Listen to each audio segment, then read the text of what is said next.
It was the kind of night that felt out of place. A night so quiet, yet so charged with mystery, that even the air seemed to hold its breath. The year was 1954, and the town of Andover, Massachusetts, was celebrating the Christmas season in the usual way.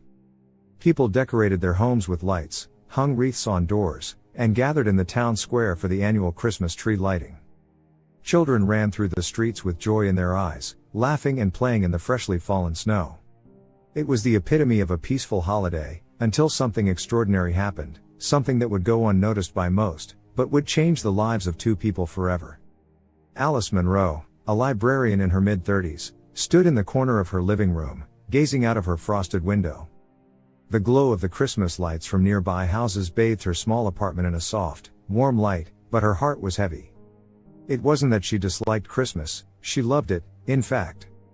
The decorations, the music, the familiar traditions, it all gave her a sense of belonging, a feeling of comfort. But lately, something had been missing. She hadn't felt the same joy she once had. As a librarian, she spent most of her days in the musty stacks of books at the Andover Public Library. She loved books, they were her escape from the mundane, the key to far-off lands, ancient worlds, and forgotten times. But the weight of loneliness seemed to creep up on her more and more each year. She had no family left in the area.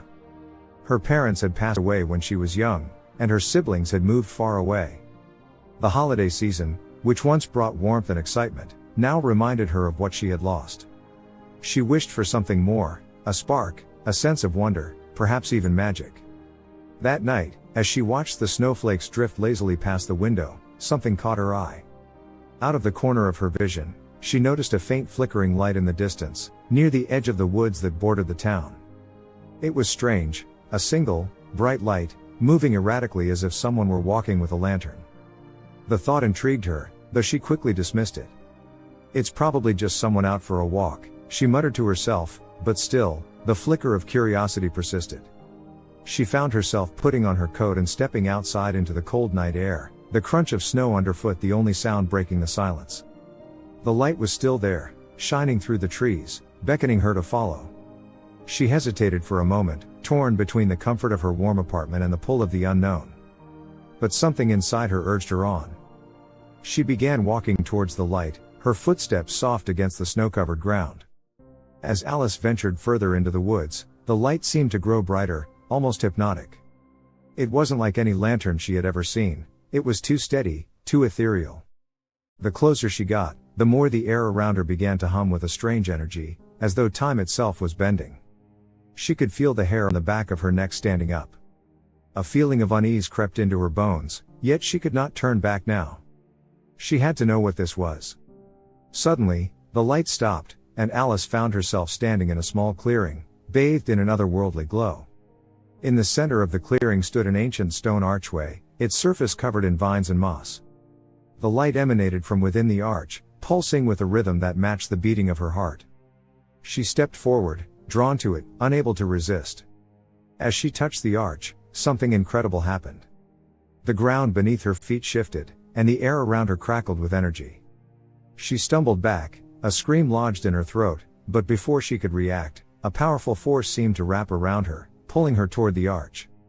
The world spun wildly, the trees blurring into streaks of light and shadow. She could feel her body being tugged through an unseen doorway, her senses overwhelmed by a flood of sensations. Then, just suddenly as it had started, the pull released, and she was left standing in the middle of a new world. The air was thick and damp, but the temperature was warmer than before. Alice looked around in disbelief.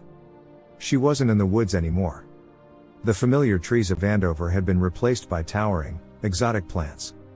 The ground beneath her feet was soft and uneven, as though it had not been disturbed in centuries. Strange, colorful birds flitted through the trees, and the sound of running water echoed in the distance. The sky was a deep shade of purple, and the stars shone like diamonds, but there was something different about them, something ancient.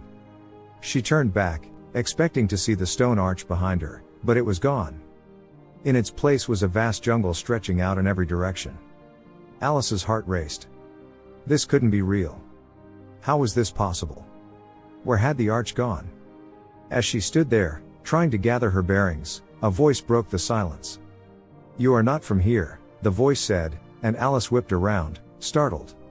Standing behind her was a man, tall, dressed in a flowing robe made of intricately woven fabric. His skin was dark, and his eyes gleamed with a kind of ancient wisdom. He did not appear threatening, but there was an intensity about him that made Alice's pulse quicken. "Where am I?" Alice asked, her voice trembling despite her best efforts to remain calm. "You are in the realm of the ancients," the man replied. "The veil between worlds has brought you here. You are an outsider, but you are not the first to come." The realm of the ancients? Alice's mind spun. Was she dreaming? Had she fallen asleep out there in the snow? But everything felt so vivid, so real.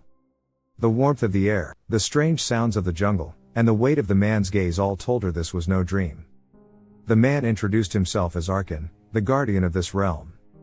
He explained that the veil between worlds was ancient, created long ago by civilizations that understood the forces of time and space.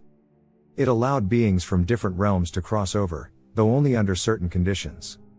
Those who passed through were often chosen for a reason. Some came in search of knowledge, others out of desperation, and a rare few, like Alice, arrived by fate. "This is not a place for the unprepared," Awaken said gravely. "The veil has been dormant for centuries, but it is waking now. And with its awakening comes a great responsibility. The balance of the realms is at stake." Alice felt a rush of confusion. "What do you mean? Why am I here?" Awaken's eyes softened, and he placed a hand on her shoulder. "You have been called to restore the balance.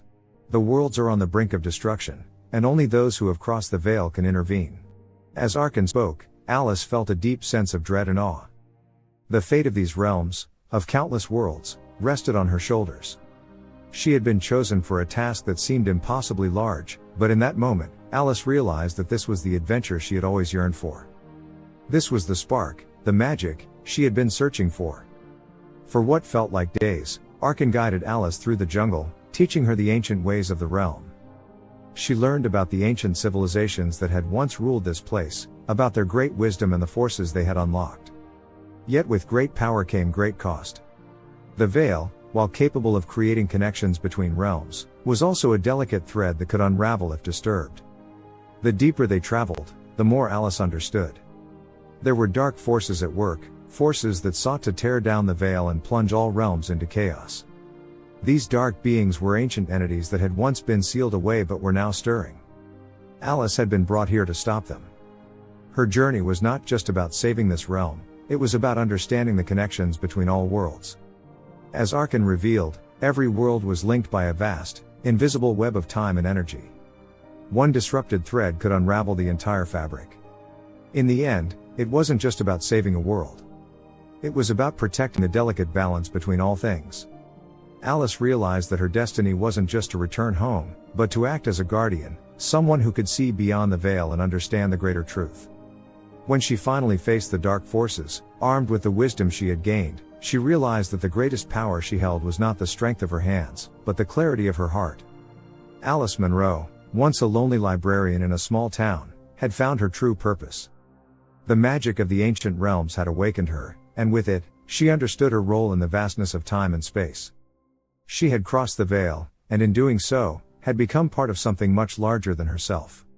And in that moment, the spark of wonder she had longed for finally burned bright.